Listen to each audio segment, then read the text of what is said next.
10 محرم کا روزہ رکھنا مسنون ہے،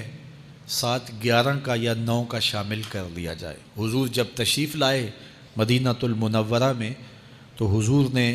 دیکھا کہ یہود روزہ رکھتے تھے، تو پوچھا تم روزہ کیوں رکھتے ہو؟ تو انہوں نے کہا کہ حضرت موسیٰ علیہ السلام کو قبطیوں سے اس دن نجات ملی تھی، تو فرمایا حضرت موسیٰ علیہ السلام کا حق ہمارے اوپر زیادہ ہے، تو حضور نے روزہ رکھا اور پھر فرمایا کہ اگلے سال اللہ نے چاہا تو ہم ساتھ ایک روزہ اور شامل کریں گے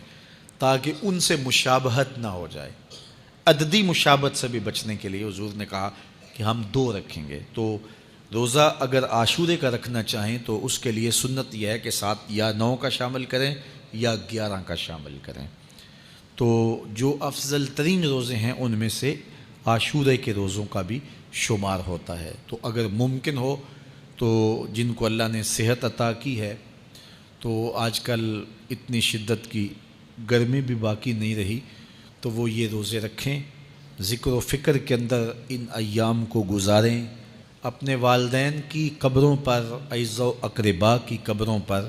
ہر جمعے کو جانا چاہیے۔ اس کے علاوہ بھی جب موقع ملے، یہ رواج جو پیدا ہو گیا ہے کہ 9 محرم کو یا 10 محرم کو مٹی ڈالنے کے لیے وہاں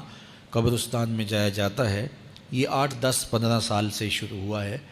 جبکہ اس کی کوئی اصل نہیں ہے۔ تو اگر آپ روٹین سے جاتے ہیں تو آپ کو ہر جمعے کو جانا چاہیے والدین کی قبروں پر، اور وہاں جا کے ہر جمعے کو سورہ یاسین کی تلاوت کرنی چاہیے۔ تو سال کے بعد صرف 10 محرم کو یا 9 محرم کو جانا، یہ بہرحال اس دور کی ایجاد ہے، یہ کوئی مسنون نہیں ہے اور یہ کوئی سنت نہیں ہے۔